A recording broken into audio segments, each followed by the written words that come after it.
യുദ്ധം രൂക്ഷമാകുന്നതിനിടയിൽ അമേരിക്കയ്ക്ക് ലോകരാജ്യങ്ങളിൽ നിന്ന് ലഭിച്ച പിന്തുണ ഗണ്യമായി കുറയുന്നതായി മാധ്യമ റിപ്പോർട്ട്.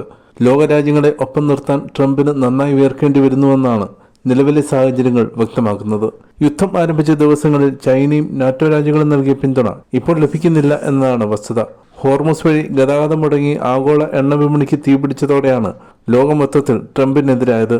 ഹോർമുസ് സംരക്ഷിക്കാൻ ചൈന അടക്കമുള്ള രാജ്യങ്ങൾ യുദ്ധക്കപ്പലുകൾ അയക്കണമെന്ന ട്രംപിന്റെ ആവശ്യവും ചൈന തള്ളിക്കളഞ്ഞു. ആദ്യം യുദ്ധം നിർത്തൂ, എന്നിട്ട് സഹകരണമാകാമെന്നായിരുന്നു ചൈനയുടെ പ്രതികരണം. ഇന്ത്യയും യുദ്ധക്കപ്പലുകൾ അയക്കാനാകില്ലെന്ന് അറിയിച്ചു. ഈ ആഴ്ച എണ്ണവില ബാരലിന് $104 മുകളിലാണ്. ഹോർമുസ് തുറക്കണോ വേണ്ടായോ എന്ന തീരുമാനമെടുക്കേണ്ടത് തെഹ്റാനിലാണ്. നിലവിലെ ഇറാൻ നേതൃത്വം അനുകൂലമായ തീരുമാനമെടുക്കാൻ സാധ്യത തീരെ കുറവാണ്. നൂറുകണക്കിന് കപ്പലുകളാണ് ഹോർമുസ് കടക്കാനായി കാത്തുകിടക്കുന്നത്. UAE, Saudi Arabia, Bahrain, Kuwait എന്നിവയുൾപ്പെടെ US താവളങ്ങൾക്ക് ആതിഥേയത്വം വഹിക്കുന്ന നിരവധി രാജ്യങ്ങൾ ഇറാന്റെ ആക്രമണത്തെ തടഞ്ഞതായി റിപ്പോർട്ടുണ്ട്.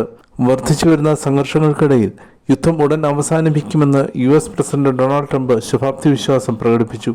വൈറ്റ് ഹൌസിൽ മാധ്യമപ്രവർത്തകരോട് സംസാരിക്കവേ സ്ഥിതിഗതികൾ ഉടൻ പരിഹരിക്കപ്പെടുമെന്നും അദ്ദേഹം പറഞ്ഞു.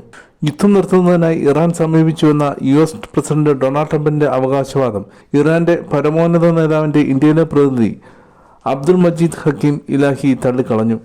US-മായി യാതൊരു ചർച്ചയ്ക്കും ഇറാൻ തയ്യാറല്ല. 5 വർഷം വരെ നീണ്ടു നിൽക്കുന്ന യുദ്ധത്തിനായി രാജ്യം തയ്യാറാണെന്നും ഹക്കീം ഇലാഹി പറഞ്ഞു. ഇസ്രായേൽ പ്രധാനമന്ത്രി ബെഞ്ചമിൻ നെഹന്യാഹുവിനെ ജീവനോടെ ഉണ്ടെങ്കിൽ തിരഞ്ഞുപിടിച്ചു കൊല്ലുമെന്ന് ഇറാൻ വ്യക്തമാക്കി. കുട്ടികളെ കൊല്ലുന്ന ക്രിമിനലായ നെതന്യാഹു ജീവിച്ചിരിപ്പുണ്ടെങ്കിൽ അയാളെ പിന്തുടരുമെന്നും എല്ലാ ശക്തിയും ഉപയോഗിച്ച് വകവരുത്തുകയും ചെയ്യുമെന്ന് ഇറാന്റെ റവല്യൂഷണറി ഗാർഡ് വ്യക്തമാക്കി.